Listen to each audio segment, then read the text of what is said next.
नमस्ते friends, B N Amit classes में एक बार फिर से आपका बहुत बहुत स्वागत है। फ्रेंड्स, अगर आप नए हैं तो चैनल को जल्द से जल्द सब्सक्राइब कीजिए और अपने नॉलेज को ब्राइट कीजिए।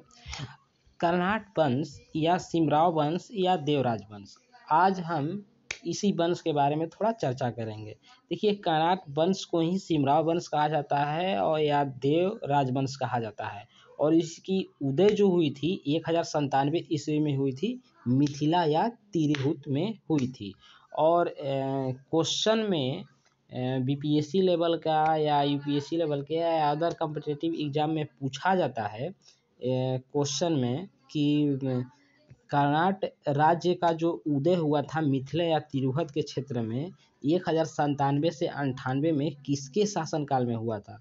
तो रामपाल के शासनकाल में हुआ था। और एक और क्वेश्चन पूछा जाता है कि मिथिला या तिरहुत के कर्नाट राज्य का जो संस्थापक था वो कौन था? तो मिथिला या तिरहुत के कर्नाट राज्य का संस्थापक था नन्यदेव।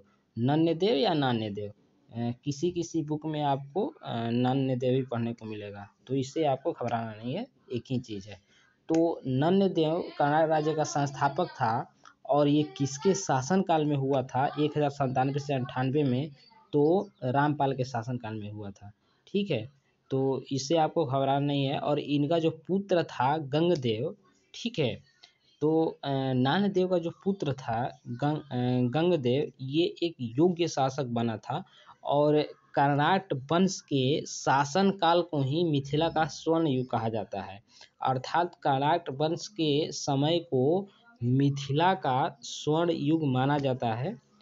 और ये जो कर्नाट वंश चला था 1097 से 1325 ईस्वी तक चला था। और इसकी जो राजधानी बनाई गई थी सिमरावगढ़ में बनाई गई थी, बारां जिले के सिमरावगढ़ में बनाई गई थी। और ये उस समय सिमरावगढ़ को सिमरौनगढ़ कहा जाता था, सिमरौनगढ़ कहा जाता था सिमरावगढ़ को। तो ये भी ध्यान देना है आपको।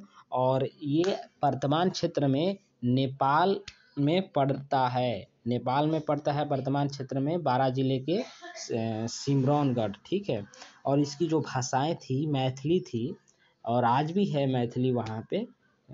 और धार्मिक समूह हिंदू थे, हैं भी, और कुछ आज के ज़माने में वहाँ अन्य धार्मिक समूह भी हैं। तो शासन था उस ज़माने में राजतंत्र था। और जाहिर सी बात है, राजा का शासन था तो राजतंत्र ही कहलाएगा। और ऐतिहासिक युग, एक तरह से हम मध्यकालीन युग बोल सकते हैं, मध्यकालीन भारत बोल सकते हैं। ठीक है, और ये 11वीं शताब्दी की घटना है 1097 में। और हरीश्री देव का जो समय था 1325 ईस्वी। और ये जो मिथिला या तिरहुत का जो क्षेत्र है, ये वर्तमान समय में दो देशों के बीच बटा है। कुछ हिस्सा भारत में है और कुछ हिस्सा नेपाल में है। ठीक है, अब आगे बढ़ते हैं फ्रेंड्स। नन्यदेव के कर्नाट की राजधानी थी सिमरावगढ़ बनाई गई थी। और बनाई गई थी क्या? नन्यदेव ने सिमरावगढ़ बनाई थी। और कर्नाट शासकों के वंशकाल को ही मिथिला का स्वर्ण युग भी कहा जाता है। और ये इन क्षेत्रों की जो सीमा रेखाओं की बात किया जाए, मतलब सीमा रेखाएं क्या हुआ, इन क्षेत्रों के एक तरह से चौहद्दी की बात किया जाए तो पूरब में महानंदा नदी थी और दक्षिण में गंगा नदी थी और पश्चिम में गंडक नदी थी। ठीक है, और उत्तर में हिमालय से घिरा हुआ था यह क्षेत्र।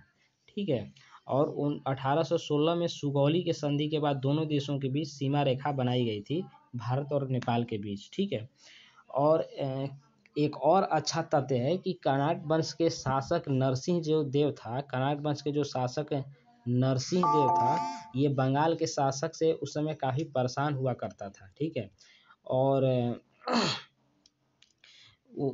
परेशान होने के बाद ये तुर्की से सहयोग मांगा, तो बख्तियार खलजी आया बिहार में। उस समय बख्तियार खलजी बिहार में प्रवेश किया और नरसिंह देव को धन देकर उसे संतुष्ट कर लिया। और नरसिंह देव का साम्राज्य तिरहुत से दरभंगा क्षेत्र तक फैल गया।